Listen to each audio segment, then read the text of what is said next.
teach entrepreneurship to people who are incarcerated. We're leveraging entrepreneurship. People who are incarcerated are natural-born hustlers. They are natural-born entrepreneurs.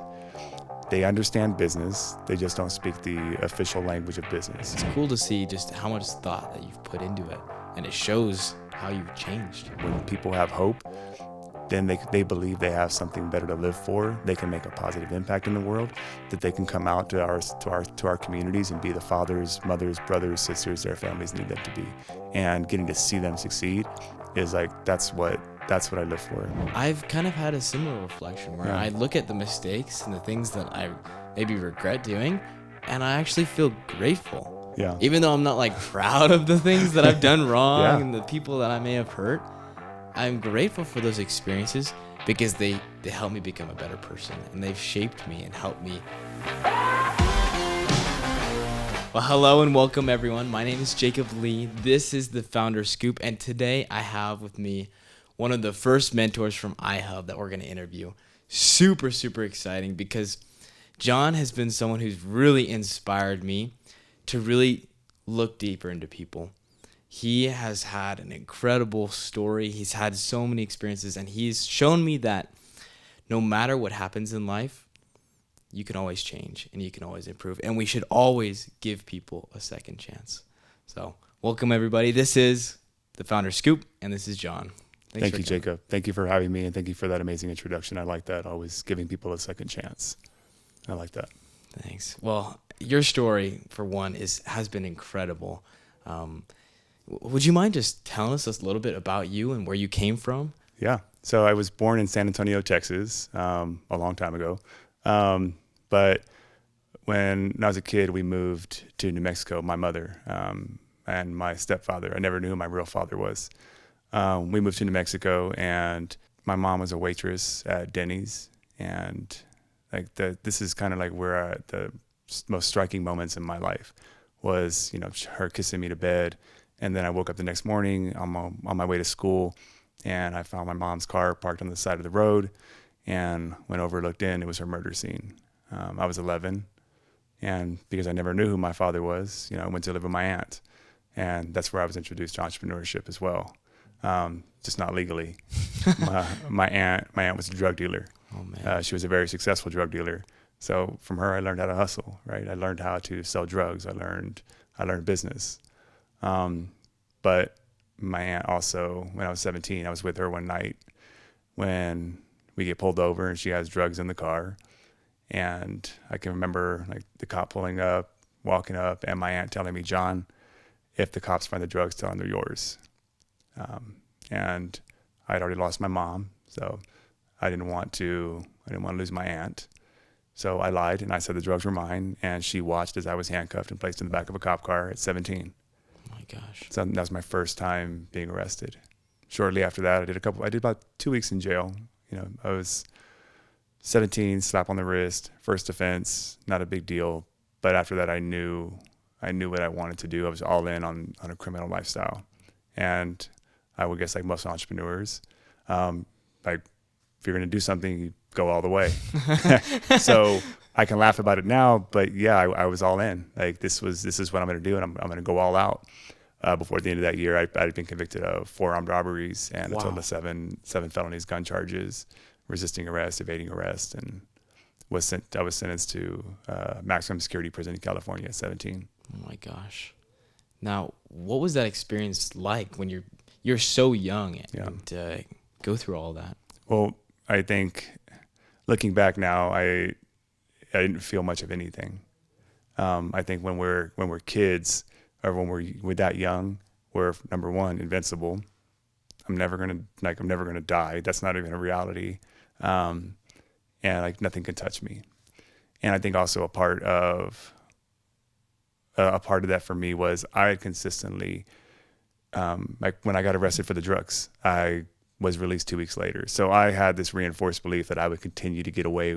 The invincibility, right? Yeah. I continue to avoid trouble, even though going to jail for 2 weeks was trouble. Yeah. But it didn't turn into anything bigger. So it just reinforced that belief that I could continue to do whatever I wanted. So I didn't feel, even when I got sentenced to time in prison, I didn't feel much of anything. I was like, whatever. I didn't have, at the age of 17, 18 years old, we don't have that forethought of, oh, wow, 18 years later, I'm going to still be in prison. I never thought that. So how long were you sentenced? I was originally sentenced to 16 years. 16 years? Yeah. Did you serve those 16 years? I served more. You served more? I served more because Wow. I got a lot of time added to my sentence. I got a total of 6 additional years added to my sentence. And I know the math might be a little confusing, but in prison you can get good time off. You can also get time added. So when I did make a change in my life, and when I did that, I started getting time reduced off my sentence. But I still ended up serving I ended up serving a total of 18 years consecutive. Okay. So wait, how old were you when you finally got out? I was 35. Wow. I think I was 35. Yeah, I got out in June of 2019. Man, that's definitely not the traditional experience most people have in their lives. It's not. Well, for most people, no, but for a large segment of people, it is the normal. It is the norm, unfortunately, because of where they come from, because of the neighborhoods they grow up in, or because of the color of their skin. Yes, the choices that they make also, but also, like, for most people, when they've had a parent who's been incarcerated, there's around a 70 to 80% chance that they'll be incarcerated too. The moment they're born, just like that. They don't have to do anything. All they have to do is be born. And because of their circumstances, because of the neighborhood, because of their income level, they're not afforded some opportunities that others have. And the odds are stacked against them. So what did you do to turn things around? Because for me, what's incredible is I recently met you a couple months ago. And when I hear about your story, it doesn't match the image of you that I have in my head. So what changed? Well, I have a question there real quick. Yeah. So the image, what's the image in your head of someone who did 18 years in prison, was a gang member, and all of these things? Yeah, so you came and spoke at an event was it 2 months ago, I believe? About 2 months ago, yeah. And Corbin, the founder of iHub, he announced you, and he started off with all these like terrifying statistics and all the things that you've done. And I was like, what is he doing? This is not an intro. This is not what you want to say. But like, when you started speaking, I realized I was like, wow, this man has changed. Yeah. Like, to be able to hear where you've come and to see the person you are, I see a very respectable person, someone who's honorable and inspiring, someone who's trying to do good in the world. And so, like, hearing your backstory is just like, it doesn't compute, because it's like, I don't understand how that happened. And obviously it probably just means that I need to have more experience and get to know people more. I don't think it's that. I think yes, and it's society does a really good job of stigmatizing people and saying that stereotypes are dangerous. And there's truth and there's a base of truth in some stereotypes, right? They didn't come from nowhere. But what I feel like society does really well, what we do as a whole, is we place these labels, and it's a blanket. We blanket statement it. We put a blanket over it, and it's just like, everyone is this, right? And that's just not true. But that's why I ask, like, the image, right? What image do we have? Because there is an image in our head, and I have it too.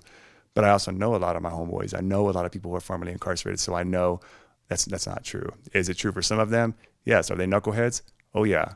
Like, are some of them dangerous? Yes, they are. Have they made bad choices? Yes. Are they the worst things they've ever done? No. But when we look at people like that, that's, if I call you a monster, if I call you an animal, if I call you all these names, guess how you're going to act? It's be like, well, if you're going to label me that, then I might as well live up to the reputation you're giving me. So I'll turn that question back to you. And I think it's really important that we talk about it. And it's okay. I think it's okay if you're comfortable. Like, what is the image of someone that is a gang member and who's incarcerated, who has committed a violent offense? Like, what are some of the things that you've seen on TV or that pop into your head, and especially TV? Yeah. Movies, shows. Yeah, I feel like TV does a pretty graphic job of describing that kind of individual, and it puts a very scary image in my mind. Like, you don't really see the individual anymore. You see what you've seen on TV. Yeah. And it's not fair. Yeah. Because you don't actually get to know the person, because you have this preconceived idea of who you think they are. Yeah. I like what you said. It puts you don't see the individual anymore. And I think that's othering. You no longer see the individual. You see, incarcerated people as a whole. And every one of them is guilty for each other's crimes or each other's bad choices. So I thank you for sharing that. I like that. Yeah, absolutely. Yeah. So what have you done to break the stereotype then for yourself? So for me, I'd show like when I did get it, one thing I realized early on is gangs are really good at spotting talent. They're good at putting the right people in the right seats, and really early on. And I have a lot of skills, like just like any entrepreneur or someone who's really creative. Like I have strong leadership skills. I'm a fast learner, right? And that paid well in gang life. And I misused those skills for a very long time.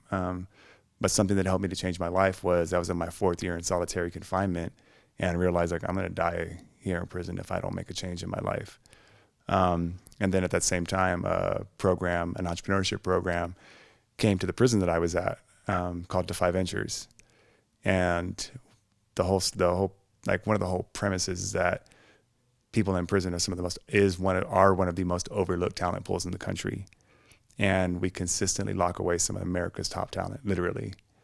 And I had these CEOs and executives coming into prison who were giving me business coaching and feedback and mentorship and saying, hey, do you know that the skills that you have, dude, you could be an entrepreneur, you could be a CEO, you could be an executive, like you have a great presence, you have all of these things. And that was the opposite of what I'd heard, for 15 years. I had been incarcerated for 15 years at that time. That was the complete opposite of what I've been told, what had been beat into my brain over 15 years from most of not all, but most of the officers in prison in California. It's you're an animal, you're a monster, you're all these terrible things. Not, hey, dude, you could do awesome, you could be great, you could do any of these things. Like, no, you're an animal, you're a monster, and you're going to die in here. So it felt good, but enough of these people started to tell me, and the other people who were in the program, that we had all this potential, and you start to believe it. And that starts to create a shift. All it took was somebody believing in me. Like, it sounds really, really simple, but it really is what it is. It took someone believing in me and actually vocalizing it and telling me that I could do something more than what I was currently doing. There's 2 things that I really liked with it. You just shared, like you came to a moment where you decided you wanted to change and you took responsibility for your life. And then 2, you found people that supported you and believed in you. I'm thankful they found me. Well, yeah, it's true. Yeah. But I am really big on radical ownership. What I don't subscribe to is that everyone who's incarcerated is some kind of victim. Is there a broken system that exists? Yes. And I'm working to try to break that system. But we also made bad choices. Like, nobody forced me to rob people. Nobody forced me to sell drugs. Nobody forced me to do any of those things. Was I influenced at a young age to do that? Yes, but I still continued that behavior far into my, 26, 27, 28, 29, 30, 31, 32 years old when I was still doing this. But what I think is important for us to understand is these are patterns in our lives for people who are making these choices. These are behavior patterns that have been ingrained into us for years, and that doesn't change overnight. Like, it's literally wiring of our brains that causes this decision-making process. So just like it formed over years, it's going to take time to undo it, but it can be done. Yeah. Change takes time. Yes. But it's worth it if you're going in the right direction. Yes. I feel like that's one of the biggest lessons I've learned from you is that it takes work. Yeah. But it's worth it. To this day, I still have criminal thoughts. Like, do I act on them? No. But you don't want to drive with me. I drive a mile under the speed limit. Do I think sometimes I'm going to be late to this? Like, have you ever sped? Yeah. And like, well, guess what? For most people, that's not a problem. For some people, it can be. But imagine you're speeding and you crash into someone and you kill someone. Does that mean you're defined by that bad choice? We all have, I don't care who you are, like anyone listening, we all have criminal thoughts and we all break the law. Whether it's speeding, jaywalking, we can say, oh, that's not a big deal. But if we look at the problems that one little rule that we break can cause in the long run, you jaywalk, someone swerves, hits another person, kills someone, you're responsible for that person's life. And all because you made a bad choice. And we justify our choices based on whatever we're going through in the moment. I'm late for a meeting. I I know the speed limit's 70, but I'm going to go 75. Doesn't make it right. It's still against, at the end of the day, it's still against the law. Speed limit's not a recommendation. It's a law. Yeah. But we all justify the small things based on what's going on in our life. Same thing for people who are incarcerated, who have made those bad choices. They justify doing what they needed to do based on the circumstance they were in. And yes, speeding versus killing someone is very, very different. I'm not saying that they're the same thing. But if we can see it that we make choices based on our circumstances, based on our own justifications, based on our thought process, maybe we can have some empathy and give people a second chance and maybe a second look. Yeah. I think what's really cool with that example is it's like with speeding, honestly, it's kind of a simple thing and most people do it. And it's cool to see just how much thought that you've put into it. And it shows how you've changed, right? Because you've done much worse things, but you care now. Yeah. You put effort to changing and you think about the little things. I drive a mile into the speed limit. Number one, because I never want to be pulled over by an officer for any reason whatsoever and give them a reason to see my history. Like they pull me over, right? It's not, I have gun charges, I have weapons charges. And even though I don't carry guns anymore, I don't do anything like that. I still have that on my record. And I don't want to interact with officers where I'm breaking the law or doing anything wrong or doing something that can harm someone else. Yeah, that makes sense. So if you want to go the speed limit, you drive with me. Nice. That's cool. So going back to like the timeline, right? Yeah. You met all these individuals while you're serving your prison sentence that believed in you from Defy Ventures. Yeah. I know you're involved with them now. What does that relationship look like? So many of the people that I met then, they're still my mentors today. I mean, a lot of them live here in Utah. They live a lot of places. So like one of my biggest mentors, his name was Peter Hazelhurst, and he came to one of the first events and he founded Uber Pay. Like he created a super smart dude and really amazing human being and really cares about like the mission, but also cared about me as an individual and some of the other guys too that were in that cohort. And I get to meet with him. I get to like pick his brain, ask him questions and learn from him. Another one of my mentors, his name is Casey. He lives here in Utah too. He does real estate and he's very successful at it. So I get to go to like these Tony Robbins events with him. I get to spend time with them and they still support our cause and our mission here at Defy to help other people go through the program. And it's like really without mentors, for me, without mentors, I would not be, without the mentorship of others and the people who invested in me, I would not be where I am today. That's hardcore the truth. Like I would have made bad choices and just having someone that believed in me made such a huge difference for me. Goes to show it's all about who you know. Yeah. Right. That makes the biggest difference. Well, I think you were saying that earlier. You were talking about Carnegie Mellon, and so I'd love you to share that again about what your dad told you. Yeah. So we were talking earlier, and I talked about this lesson that I learned from my father. We were talking about Carnegie and just the business that he built.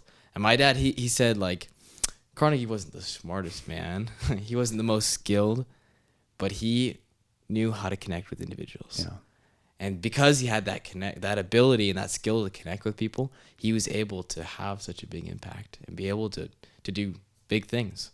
I like that. And I think that what we said was like, I think that's true. Is like your net worth. Yeah. Your network is like your net worth is directly tied. And I feel like one of the most valuable things I have is my network.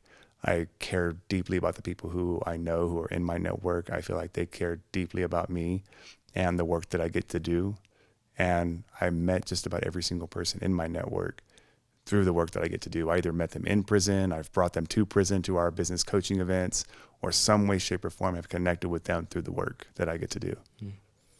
That's really cool. Tell me more about Defy Ventures. Like what do you do as a part of this organization? So I'm the executive director for the Defy Utah chapter.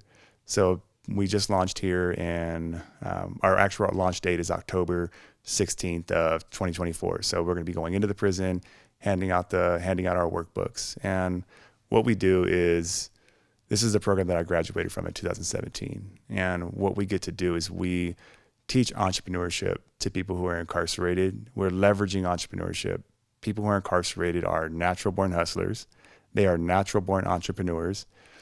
They understand business. They just don't speak the official language of business, COGS, economics of one unit, all of those. But inherently, we understand those things. So like for myself and for the guys that I was incarcerated with, I have ran and operated large businesses for most of my life. And when I'm in the gang that I was a part of is the largest gang in the country. Thousands, 75,000 plus members, AKA employees. That's huge. It's also international. They pay taxes, right? They have businesses. They have revenue. They have revenue channels. Like it's an organization. It's a business. And like when you get to prison, you're trained in this. Essentially, you're being trained in business, how to operate businesses, how to maximize profit, how to generate revenue, how to organize people to get them to do what you want, to make sure they're doing what they need to do. You have a HR department. They have everything. Like, it's very structured. So at Defy, what we're doing is helping them to recognize these skills that they have and say, hey, these skills that you've gained in the gang and criminal lifestyle, they're transferable. You can transfer them over to running a legitimate business or being an amazing employee and adding tremendous amount of value to a potential employer. That's amazing. I love that mission there. Just basically doing what was done for you, for everyone else. Yeah. One of the biggest success stories we have is a woman named Shelly Winter. She was incarcerated for 5 years in federal prison for drug sales. She got out. She graduated from Defy while she was incarcerated. She was released, applied for a job at Microsoft. Microsoft offered her the job and then rescinded it. They took it back after they did a background check, which is illegal. Really? Yes. You're not allowed to offer someone a job. They rescinded it because of her job. That's illegal. Yeah. In most states. She fought it. She won.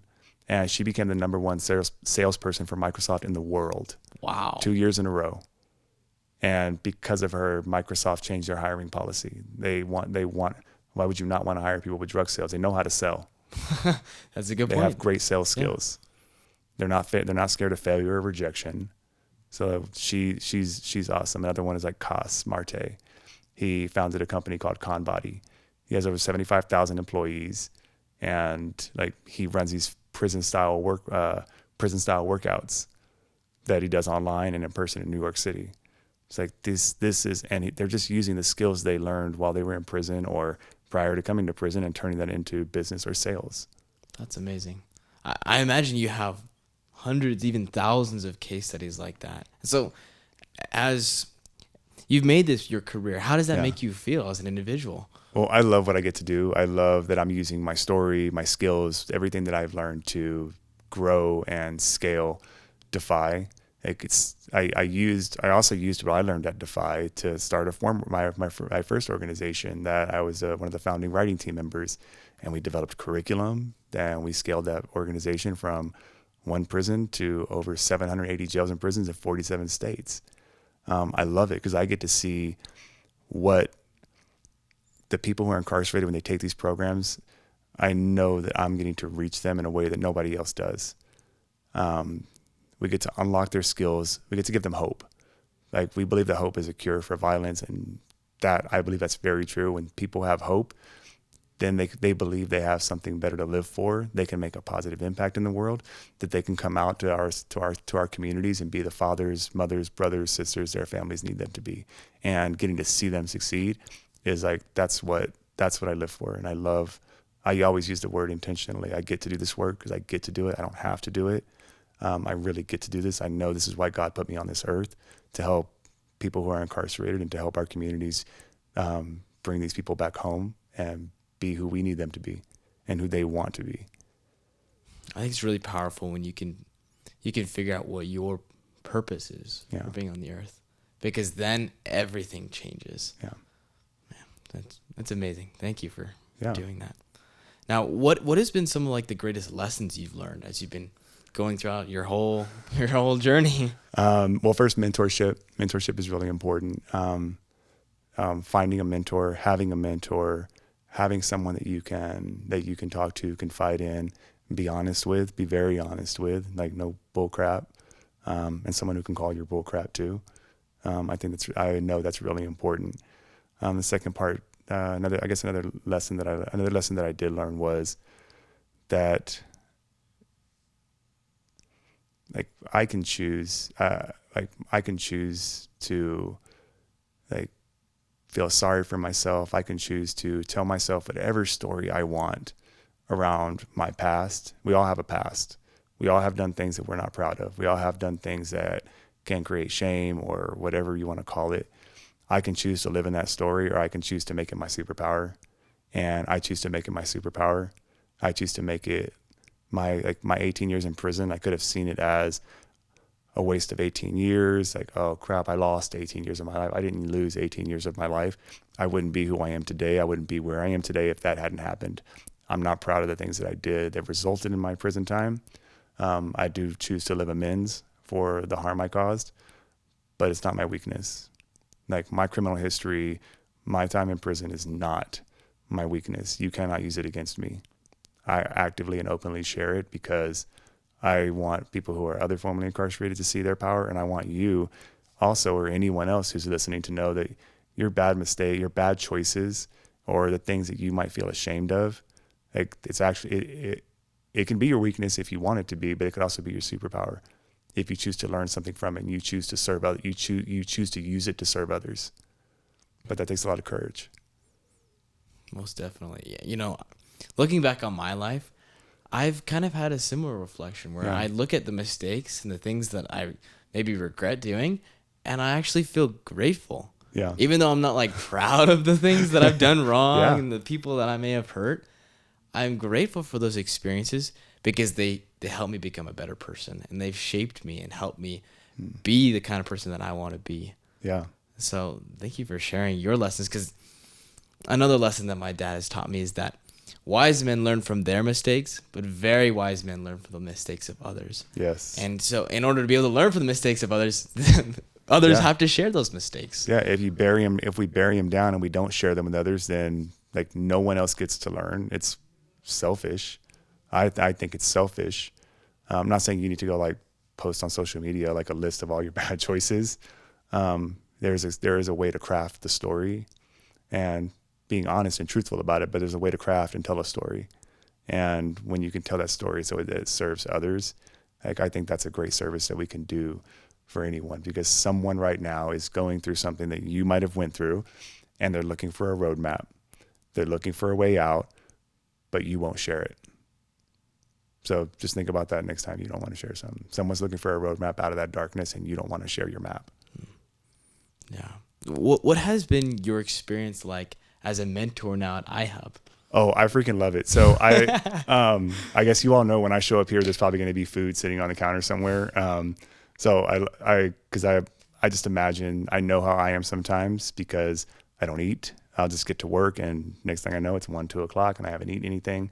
And I see that when I come in here. I see the founders floor, and I see founders with their heads down. Like I'm walking through this morning and I hear 2 guys on call, 2 founders on calls. And I know what kind of call it is. It's a sales call.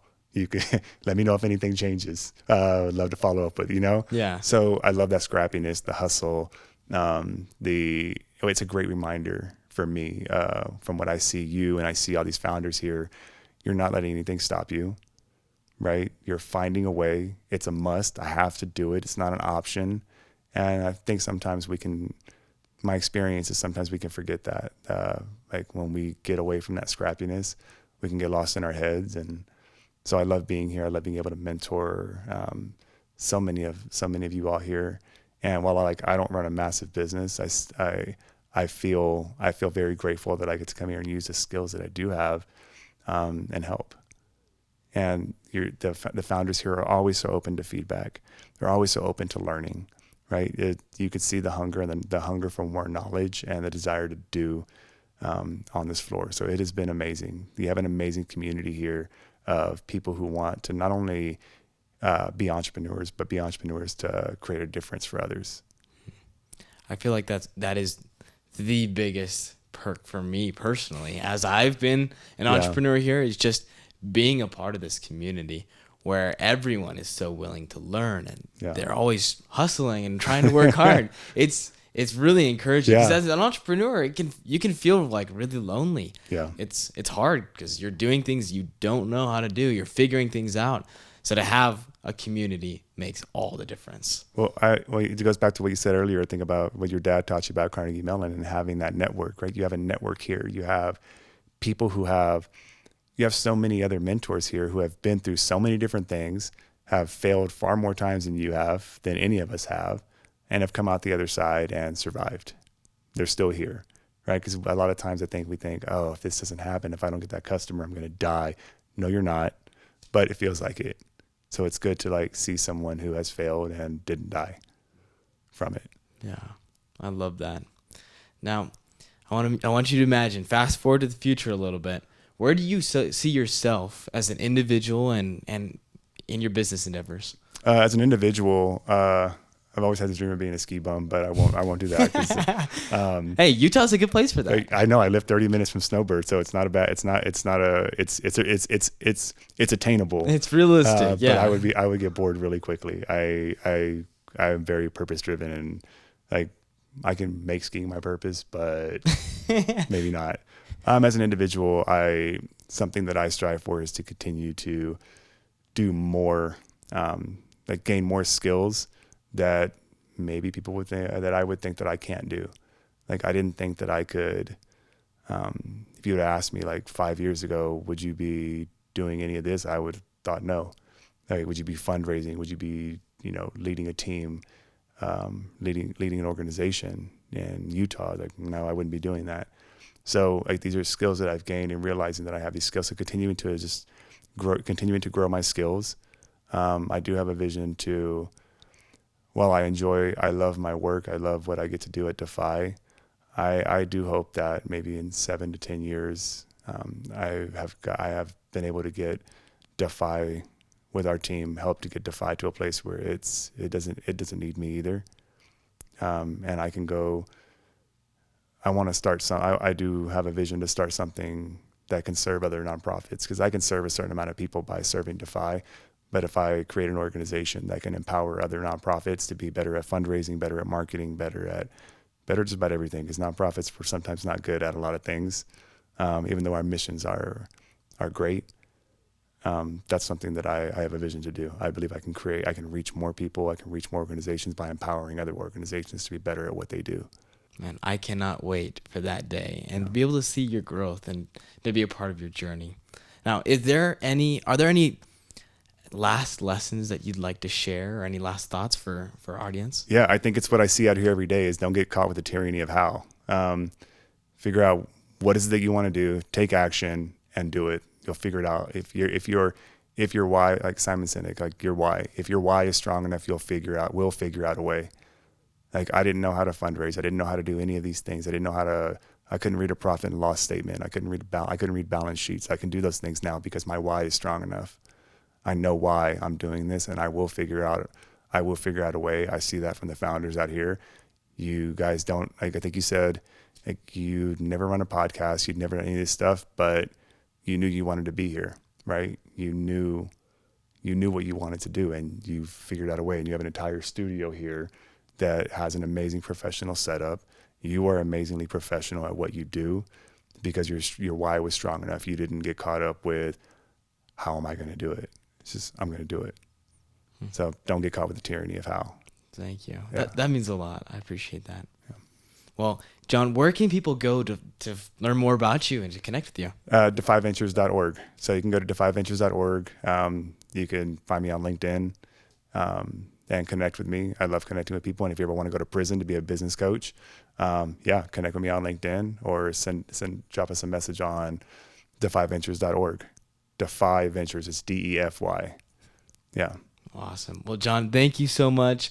I can't wait for me personally to go to prison with you and to see all the future things that you do. Awesome. Well, I love it that people are excited to go to prison. That's always a plus. Thank you for having me. I really appreciate it, Jacob.